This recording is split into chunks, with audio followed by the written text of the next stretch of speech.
ingin disembah.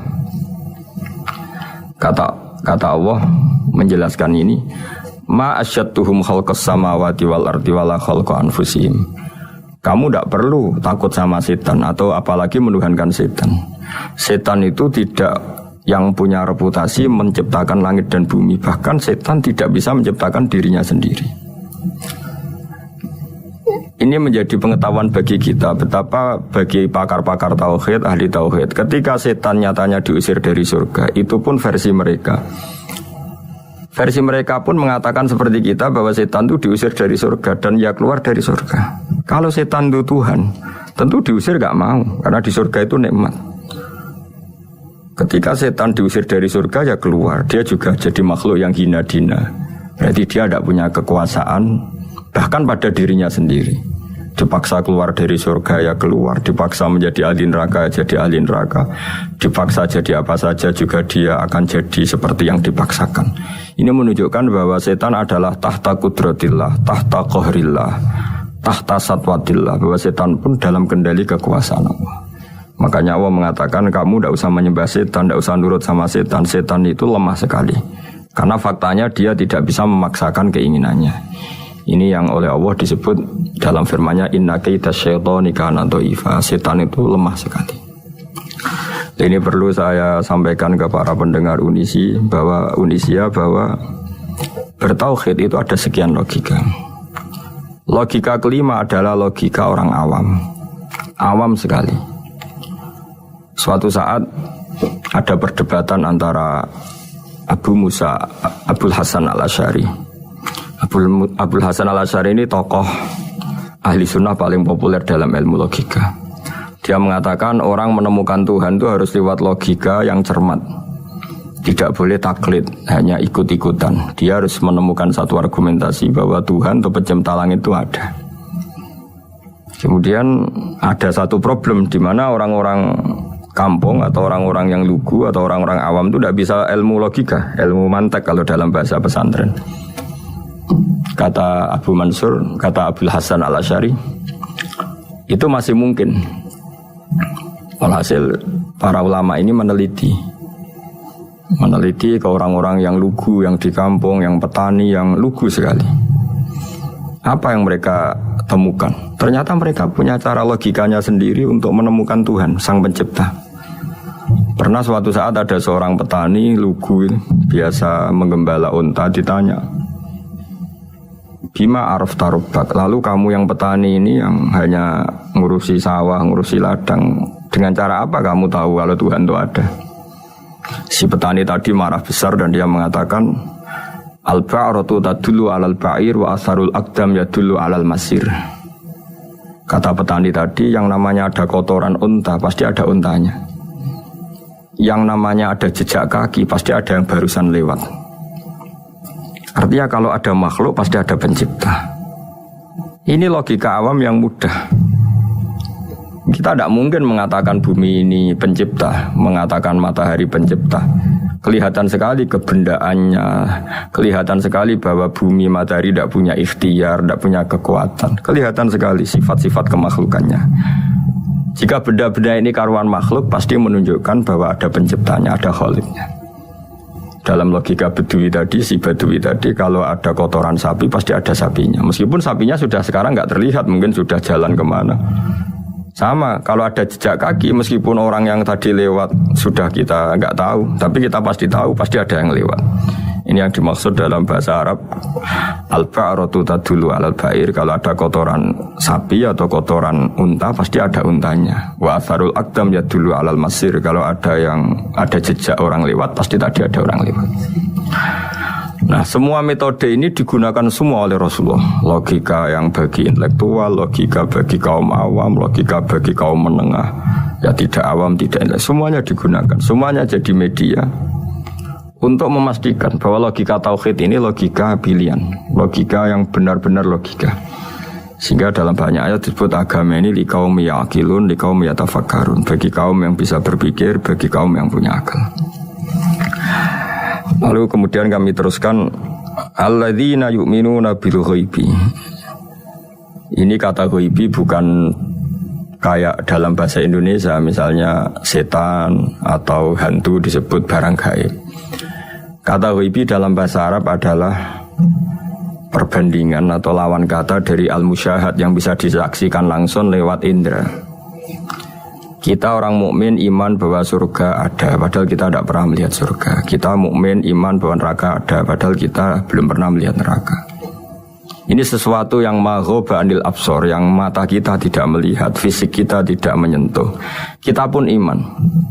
Asal sesuatu itu mansus ya, dikatakan secara eksplisit oleh Quran dan hadis. Kalau dalam bahasa usul fikih disebut al-mansus.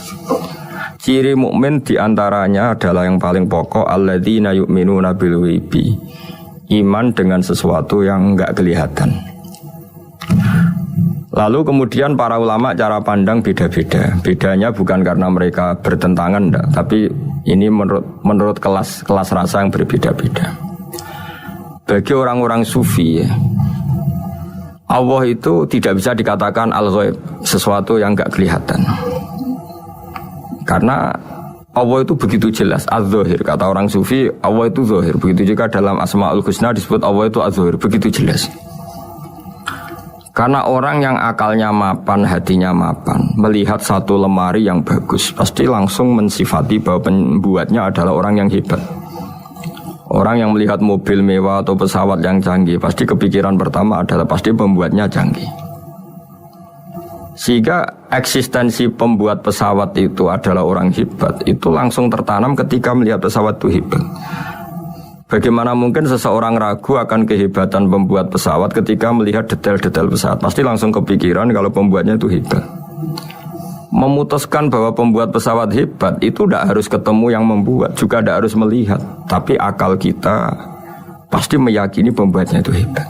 Berarti keputusan menyimpulkan bahwa pembuatnya hebat adalah az-zahir begitu jelas. Begitu juga langit dan bumi, matahari semuanya tertata rapi. Air dengan fungsi manfaat yang sebegitu hebat, oksigen, semua tanaman, buah-buahan. Meskipun kita tidak pernah melihat Tuhan, tapi akal kita, nurani kita pasti berkeyakinan dan tahu betul pasti pembuatnya itu zat yang super hebat, super bijaksana. Sehingga dalam kategori ini Allah tidak bisa dikatakan sesuatu yang enggak tersentuh, yang enggak terjangkau. Allah itu az-zahir begitu jelas. Sehingga di antara Asmaul Husna disebut az-zahir. Sebab itu saya menganjurkan atau saya punya saran bahwa alladzina yu'minuna bil ghaibi itu contoh paling mudah itu kayak surga, kayak neraka. Kalau Allah sendiri itu az-zahir, mudah diketahui. Karena tadi orang yang melihat pesawat canggih pasti saat itu juga berkeyakinan dan itu pasti benar, pasti pembuatnya juga canggih. Nah, di sini disebut alam raya ini ayat, semuanya itu bukti kekuasaan Allah. Dalam syair-syair orang sufi masyhur sekali itu wa fi kulli syai'in lahu ayatun yadullu ala annahul wahidu. Setiap sesuatu kejadian di alam raya adalah bukti keesaan Allah, bukti eksistensi Allah Subhanahu wa taala. Sehingga dalam satu kisah, normalnya orang itu paling tahu itu dengan dirinya sendiri. Karena dia adalah dia. Tapi kalau Imam Sibawai, seorang pakar nahwu, mengatakan a'raful ma'arif Allah. Di alam raya ini yang paling mudah dikenali itu ya Allah, pencipta. Karena andai kan kita sendirian di hutan, kemudian kita mulai punya akal, kita mungkin tidak tahu diri kita ini siapa. Tapi setidaknya kita langsung menyimpulkan bahwa kita tidak bisa menciptakan diri kita sendiri. Ketika kita berkesimpulan tidak bisa menciptakan diri kita sendiri, pasti kita terus berkesimpulan ada di luar kita yang menciptakan kita. Nah, sebab itu kenapa sifat mencipta ini yang pertama kali dikenalkan oleh Allah kepada nabinya untuk dikenalkan kepada umatnya, yaitu disebut Iqra bismi rabbikal ladzi khalaq. Muhammad, bacalah dengan nama Tuhanmu. Sifat Tuhan yang paling mudah dikenali oleh siapapun adalah sifat pencipta. Karena ketika seseorang yakin dia lahir sudah ada bumi, dia lahir sudah ada langit, dia pasti akan tahu bahwa dia ada penciptanya. Sehingga paling mudah mensifati Allah atau mensifati Tuhan adalah bismi rabbikal ladzi khalaq. Terus kemudian di antara ciri orang baik adalah wa yuqimunas shalat. Kemudian beriman kepada yang gaib, menegakkan sholat. Kata menegakkan adalah dari kata menjaga aturan-aturan atau sesuai aturan-aturan salat. Kita tahu dalam salat ini ada beberapa syarat yang harus dipenuhi. Misalnya harus wudu, harus suci di tempat yang suci. Terus ada syarat-syarat dalam internal sholat, dia harus baca Fatihah, harus tumakninah, macam-macam. Itu eksistensi definisi sholat. Kemudian kata berdiri juga diartikan para ulama, eksistensi sholat harus diketahui secara publik, secara sosial. Karena sesuatu itu punya eksistensi kalau jadi konsensus atau diakui oleh publik. Di sini agama mewajibkan sholat jamaah. Kata banyak ulama, jamaah itu fardu kifayah. Bahkan ada yang mengatakan fardu ain. Harus dijalankan orang banyak secara massal dan harus di tempat yang terbuka. Sehingga kata para ahli fikih, andaikan ada orang jamaah di dalam rumah tidak diketahui oleh banyak orang, belum mencukupi atau belum menggugurkan kewajiban jamaah. Sehingga eksistensi sholat harus diketahui secara publik. Sehingga dulu Rasulullah itu kalau sholat ya di masjid dan masjidnya terbuka. Sampai sekarang kita pun menyaksikan semua umat Islam kalau sholat di masjid yang terbuka. Sehingga dunia non muslim pun tahu bahwa dalam Islam ada ritual, ya, ada ibadah yang bernama sholat. Hikmah kedua, dengan cara terbuka seperti ini, sholat itu menjadi gak pernah rubah mulai zaman Nabi sampai kiamat. Dengan tradisi jamaah berarti kaifiyah atau cara sholat ini permanen. Bapak kita sholat ya seperti itu, imam seperti itu, anak cucu kita akan meniru kita ya seperti itu. Sehingga nggak ada varian-varian yang hanya berdasar subjektivitas musolli yang sholat. Taruh saja kita misalnya jadi seorang sufi yang baru takut sama Allah atau baru usul kalau dalam bahasa sufi. Kemudian kita sholat sendiri di rumah, mungkin dengan gaya menangis, terseduh-seduh macam-macam. Ini tentu tidak baik sebagai standar sholat. Begitu juga ada anak atau pedagang yang kesusu atau tergesa-gesa kemudian sholat hanya sekian 2 menit 1 menit. Ini juga agak baik. Meskipun itu boleh dilakukan individu-individu. Tapi kalau dalam sholat jamaah orang harus manut imam dan ada standarnya. Misalnya tumakninah itu biqadri subhanallah. Jadi ada ukurannya. Ini penting saya utarakan bahwa hikmah jamaah itu bukan sekedar dapat pahala 27 kalau sendiri, dapat pahala 1 itu enggak. Tapi ini menjaga eksistensi sholat supaya ya seperti ini terus sampai kiamat. Sehingga orang Indonesia atau orang Afrika, orang mana saja, itu ketika haji atau ketika saling berkunjung di negara lain, itu enggak akan kaget dengan cara-cara sholatnya. Karena seluruh dunia kaifiyahnya caranya sama. Ini semua barokah dari jamaah. Maka Rasulullah itu enggak banyak ngendikan tentang caranya sholat. Beliau hanya ngendikan shollu kama ra'aitumuni usolli. Sudahlah kamu pokoknya makmum saya. Nanti caranya kamu sholat sama seperti saya, seperti ini. Sehingga kata menegakkan sholat adalah bisa kita tegakkan kalau kita aparat negara, ya bikin-bikin aturan supaya eksistensi sholat enggak terganggu. Kalau kita seorang kultural juga mensuasanakan sholat. Dan supaya kefiahnya atau caranya sholat ini benar, kita tradisikan jamaah. Sehingga anak kecil ngikuti yang besar, yang bodoh ngikuti yang pinter dengan satu cara. Itu barokahnya jamaah. Sehingga wa yuqimuna sholat itu, sholat kita dirikan baik secara personal. Dengan cara-cara tumakninah, kita suci di tempat yang suci. Maupun kita tegakkan, kita maklumatkan, kita jadikan konsensus bahwa sholat ya seperti ini. Sehingga ada khayal-khayal lagi dalam Islam. Misalnya nyuwun sewu ada aliran yang mengatakan ya kalau Tuhan itu kan enggak bebas arah, bebas tempat. Terus dulu pernah ada orang sesat sholat sampai 4 rakaat 4 arah, alasannya Tuhan itu tanpa arah. Enggak akan terjadi seperti itu. Karena ijma'nya umat Islam, konsensus umat Islam akan menolak faham yang seperti itu. Jadi saya mohon sekali, ini pentingnya jamaah. Dengan jamaah maka caranya sholat, cara meyakini madhab kiblat dan sebagainya terjaga ila yaumil qiyamah, sampai hari kiamat. Terus sifatnya orang mukmin lagi, wa mimma razaqnahum yunfikun, dan menafkahkan sebagian rezeki yang kami berikan. Ya ini termasuk zakat, sedekah. Jadi ada sebuah riwayat mengatakan inna fil mali haqqon, harta itu ada haknya yaitu zakat. Tapi ada juga saran inna fil mali haqqon siwa zakat, di luar keharusan zakat juga ada hak-hak kita untuk memberikan sebagian rezeki kita. Taruh saja misalnya saya punya uang 10 juta. Secara nisab zakat belum sampai 1 nisab, karena 1 nisab itu sama dengan nilai 84 gram emas. Itu kalau diuangkan, kalau 500.000 ya sekitar 42 juta. Tapi kita sebelum punya 1 nisab pun tetap ada keharusan mengeluarkan sebagian. Yaitu tentu dalam fikih kita wajib mengeluarkan uang untuk anak kita, untuk istri kita. Itu yang wajib-wajib. Kemudian ada sosial, kita nyumbang masjid, nyumbang yatim piatu, macam-macam. Sehingga kata para ulama, ciri utama mukmin diantaranya adalah melakukan zakat, baik zakat yang fardu maupun zakat yang sunat. Karena kata zakat itu dimaknai fardu, sebetulnya definisi para ahli fikih untuk membedakan zakat yang wajib dengan sedekah.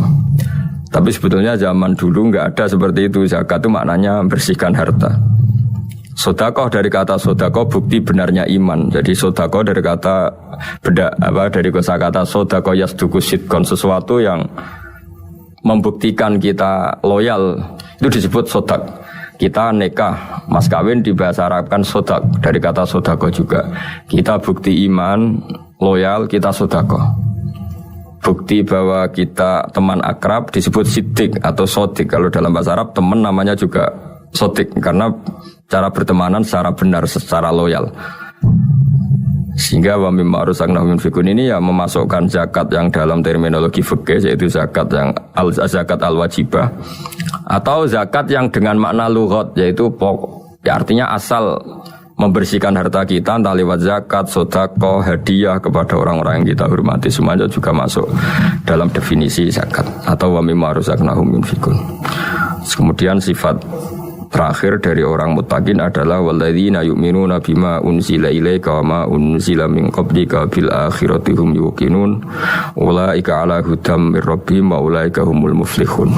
Di sini diterjemah mereka yang beriman kepada kitab yang kami turunkan kepadamu dan yang diturunkan sebelum kamu. Ini kata yang diturunkan sebelum kamu penting sekali, karena ciri utama Nabi adalah dia tidak pernah beda dengan Nabi sebelumnya. Karena kebenaran tauhid pasti tunggal. Nabi-nabi dulu pasti mengajarkan tauhid, hanya menyembah Allah. Enggak mungkin nabi berikutnya kemudian bikin ajaran baru dalam tauhid. Sehingga andaikan semua kitab Injil, Taurat itu masih versi yang orisinil, pasti enggak ada yang beda dengan Quran. Karena ciri utama kebenaran adalah iman dengan Quran dan iman kepada kitab yang diturunkan sebelum Al-Quran. Wabil akhiratihum yuqinun, mereka juga yakin akan datangnya hari akhir, yaitu bisa disebut yaumul ba'ats. Terus ketika semua kriteria itu terpenuhi, baru ulaika ala hudam mir rabbihim wa ulaika humul muflihun. Mereka itulah yang berada pada petunjuk Allah dan merekalah orang-orang yang berbahagia. Para pendengar sahabat Indonesia, semoga kajian ini bermanfaat. Dan ini mulai ayat 1 sampai 5 dalam surat Al-Baqarah, yaitu surat yang dalam tartibnya mushaf nomor 2 setelah Fatihah.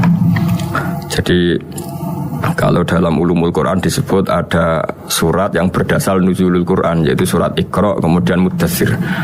Ada urutan surat yang berdasar tartibul mushaf, yaitu yang kita punyai sekarang, yaitu Fatihah, terus Baqarah dan seterusnya. Dan urutan-urutan ini pun sesuai petunjuk Rasulullah SAW. Saya kira demikian.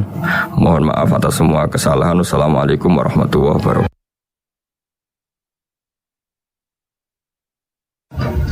Mari kita teruskan pengajian tafsir Universitas Islam Indonesia. Untuk hari ini dimulai dari ayat 6. Di dalam Al-Quran dijelaskan bahwa orang-orang kafir adalah selalu ingkar, baik mereka engkau peringatkan atau tidak, sama saja mereka tidak akan beriman. Ayat ke-7 menjelaskan khotamallahu ala qulubihim wa ala sam'ihim. Di sini diterjemah dengan Allah telah mengunci hati dan pendengaran mereka dan penglihatan mereka tertutup rapat. Para pendengar yang kami hormati, tentu ini bagian dari kategori orang kafir. Ada orang kafir tertentu yang karena angkuhnya, karena cueknya terhadap kebenaran, sehingga dihukum Allah dengan dikunci hati dan pendengaran mereka. Juga dijelaskan bahwa wa'ala absarihim ghisyawah, dan penglihatan mereka tertutup rapat. Akhirnya mereka mengalami walahum azabun azim, mereka pasti mendapat siksa yang pedih. Tentu dalam keyakinan para ulama sebagaimana yang termaktub atau mansus atau eksplisit dalam teks Al-Quran adalah ini jenis-jenis orang kafir yang ketika mati dalam keadaan kafir. Dalam sebagian ayat disebut wama tuwahum kufar, mereka kafir dan mati dalam keadaan kafir. Dengan demikian maka ayat ini untuk orang-orang kafir yang mati dalam keadaan kafir, bukan kafir yang akhirnya bertaubat. Jika ada orang kafir yang akhirnya bertaubat dan berbuat amal soleh, mereka iman secara benar, maka masuk kategori ayat qulil ladzina kafaru iyantahu yufar lahum ma qad salaf. Katakan Muhammad pada mereka yang kafir, jika mau berhenti dari kekafirannya, maka akan diampuni apa-apa yang sudah lewat atau dosa-dosa yang pernah mereka lakukan. Para pendengar yang kami hormati, bahwa ayat ini mengatakan orang-orang kafir kamu peringatkan atau tidak, sama saja mereka ada iman. Meskipun ini satu kejadian atau satu fakta, satu kategori yang faktual di antara orang-orang kafir, yaitu diperingatkan apa tidak diperingatkan tetap tidak iman. Tapi ini tidak menjadikan hukum bahwa Nabi tidak wajib dakwah atau memperingatkan. Dalam banyak ayat Allah mengatakan in alaika illal balag, kamu Muhammad harus tetap menyampaikan meskipun mereka menolak. Karena menyampaikan kebenaran, memperjelas kebenaran atau berargumentasi tentang kebenaran harus selalu disampaikan kepada mereka. Dan tentu sebagian mereka faktanya iman. Dengan demikian ayat ini khusus bagi mereka yang kafir dan mati dalam keadaan kafir, baru diancam walahum azabun azim, mereka itu dapat siksa yang pedih. Tapi jika mereka kafir dan menjadi mukmin karena penjelasan-penjelasan Nabi, maka dia dihukumi mukmin dan dia berhak masuk surga. Dalam surat Al-Bayyinah dijelaskan bahwa fungsi Nabi adalah bayyinah. Bayyinah maknanya adalah menjelaskan satu kebenaran yang begitu jelas, sehingga orang yang paling ingkar sekalipun, paling bodoh sekalipun, paling angkuh sekalipun, karena penjelasan Nabi sangat argumentatif dan sangat rasional, banyak juga mereka yang menerima. Bagaimana termaktub dalam surat Al-Bayyinah, lam yakunil ladzina kafaru min ahlil kitabi wal musyrikin munfakina hatta ta'tiyahumul bayyinah rasulun minallahi yatslu suhufan mutahharah. Mereka yang kafir, baik kafir golongan Yahudi Nasrani maupun kafir dari golongan musyrik Mekah kala itu, tidak akan tercerabut dari akar kekafirannya sehingga datang Al-Bayyinah. Al-Bayyinah itu apa? Kebenaran sejati, kebenaran yang begitu gamblang, begitu jelas, begitu transparan. Yakni adalah Rasulun minallah yatslu suhufan mutahharah, yaitu Rasul Allah yang membaca lampiran-lampiran suci, yakni Al-Quran. Ada fakta sejarah bahwa Umar bin Khattab dulu itu kafir. Dia dikenal dengan preman pasar ukat. Dia dengan lantang mau membunuh Rasulullah. Ketika di tengah perjalanan, Umar ketemu sama temannya. Dia ditanya, mau kemana kamu Umar? Mau bunuh Muhammad karena dia sudah bikin agama yang baru. Lalu kata temannya tadi, kenapa kamu membunuh Muhammad sementara saudari kamu, saudara putri kamu juga sudah mengikuti Muhammad? Lalu Umar berbalik arah mencari adiknya. Kemudian setelah ketemu adiknya, ternyata adiknya baru mengkaji surat Toha bersama suaminya. Ketika Umar datang dan mendengar surat Toha tadi, yang diantaranya dikatakan ada wahyu, Toha ma anzalna alaikal Qur'ana litasqa illa tazkiratal liman yakhsha. Muhammad, kamu saya turunkan Al-Quran kepada kamu ini bukan untuk kamu celaka. Quran turun kepada kamu hanya untuk sebagai peringatan lima yakhsha, bagi mereka yang punya rasa takut kepada Allah Subhanahu wa taala. Kenapa Allah perlu ditakuti? Karena Allah adalah zat yang mempunyai langit bumi, yang menguasai alam raya. Sebab itu diistilahkan dalam Al-Quran tanzilam mimman khalaqal arda was samawati ula. Lalu ketika Umar mendengar ayat ini, dia tahu dan dia berkomentar, mahadza min qaulil bashar, gak mungkin karangan manusia seperti ini. Akhirnya dia iman. Lalu setelah iman mencari Rasulullah dan ketemu di rumahnya Zaid bin Arqam, kemudian dikenal sebagai tanggal kejayaan Islam karena saat itu Umar masuk Islam. Dengan fakta-fakta seperti ini, maka ayat 5, ayat 6 dan ayat 7 adalah khusus orang-orang kafir yang mati dalam keadaan kafir. Tapi bukan berarti semua kafir adalah ngalami khotamallahu ala qulubihim wa ala sam'ihim. Orang-orang kafir yang hatinya ditutup sampai mati enggak. Sebab banyak juga orang kafir yang akhirnya masuk Islam. Yang masyhur dalam sejarah ada Sayyidina Umar bin Khattab, ada Khalid bin Walid, ada putra Abu Jahal, Ikrimah bin Abi Jahil, ada Abi Sufyan, masih banyak lagi kafir-kafir Quraisy yang akhirnya masuk Islam.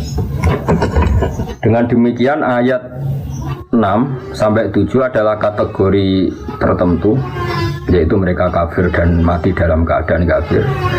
Sementara orang-orang kafir yang akhirnya masuk Islam, baik secara individu kayak Sayyidina Umar, kayak Sayyidina Khalid bin Walid, kayak beberapa sahabat, juga di akhir masa kenabian Rasulullah sebelum beliau wafat, tepatnya peristiwa Fathi Mekah, ketika Mekah dikuasai Rasulullah, adalah ada gelombang di mana orang kafir secara massal masuk Islam, yaitu yang disebut dalam surat Fatah, idza jaa nasrullahi wal fathu wa ra'aitan nasa yadkhuluna fi dinillahi afwaja. Jika telah datang pertolongan Allah dan telah datang juga kemenangan-kemenangan kamu atas musuh-musuh kamu Muhammad, dan akhirnya kamu melihat, bersaksi, melihat langsung, wa ra'aitan nasa, kamu melihat para manusia, para orang-orang kafir, yadkhuluna fi dinillahi afwaja, wa ra'aitan nasa yadkhuluna fi dinillahi afwaja. Kamu melihat manusia memasuki Islam, termasuk Islam dengan keadaan bergelombang-gelombang, bergelombang-gelombang atau berjamaah-berjamaah. Dengan demikian jelas sekali bahwa kategori orang kafir adalah satu, orang-orang kafir yang mati dalam keadaan kafir, ini yang kena vonis di neraka selamanya, walakum adzabun azim. Ada orang-orang kafir yang akhirnya Islam, ini yang disebut dalam ayat qulil ladzina kafaru iyantahu yughfar lahum ma qad salaf. Katakan pada orang-orang yang kafir, jika mau berhenti dari kekafiran, maka dosa-dosa mereka akan diampuni. Lalu tentang kewajiban sawaun alaihim ma'angdartahum am lam tungdirhum. Tentu kita sepakat sebagaimana mansus atau eksplisit atau termaktub dalam Al-Quran, Nabi diutus Allah adalah untuk memberi penjelasan kebenaran. Sehingga dari penjelasan-penjelasan itu Nabi bisa mengubah bangsa Arab yang dulu mayoritas kafir menjadi mayoritas Muslim. Ini yang disebut Al-Bayyinah. Ada contoh unik dari kekeliruan orang kafir yang sudah akut, tapi karena logika yang dibangun Nabi, akhirnya mereka tercerabut juga dari kesalahan itu, bisa terbebas juga dari kesalahan itu. Orang-orang kafir adalah merasa bahwa di dunia ini urusan banyak, kasusnya banyak, problem hidup banyak, beban hidup banyak, sehingga mereka berpikir kalau kita punya Tuhan satu maka tidak cukup untuk menyelesaikan masalah-masalah kita. Lam yasa'na ilahun wahid, tentu kita tidak cukup oleh Tuhan satu karena urusan kita banyak, problem kita banyak, begitu seterusnya. Sehingga di seputar Ka'bah itu ada 360 berhala, belum berhala-berhala kecil yang disembah oleh mereka yang musyrik di rumah masing-masing sebagai benda yang dituhankan. Ketika Rasulullah mengajak bahwa Tuhan itu harus satu, Tuhan itu nggak sama dengan makhluk, mereka protes, ya Muhammad, kita ini punya urusan banyak, punya problem banyak. Tidak mungkin masalah semua ini selesai dengan satu Tuhan. Ini yang diceritakan oleh Allah Subhanahu wa taala dalam ayat aja'alal alihata ilaha wahida inna hadza lasyai'un 'ujab. Masa Muhammad mengajari kita satu Tuhan? Ini aneh. Karena urusan banyak kok Tuhannya satu. Lalu Rasulullah dengan sabar, dengan bijak, dengan telaten mengajarkan mereka. Mereka diajarkan demikian. Kalau kamu punya satu Tuhan, yang Tuhan itu memberi rizki kamu, merawat kamu, mensubsidi kamu. Lalu ada satu Tuhan yang jadi beban bagi kamu. Kamu harus membersihkan dia, kamu harus memandikan dia, kamu harus ngasih makan dia. Lalu kamu milih Tuhan yang mana? Kata mereka, tentu milih Tuhan yang memberi kita. Berhala-berhala yang kamu sembah adalah merepotkan kalian. Kamu harus menyuci mereka, membersihkan mereka, ngasih sesajen sama mereka. Ini yang disebut dalam satu masal dalam perumpamaan wa huwa kallun ala maula. Hanya jadi beban bagi kamu.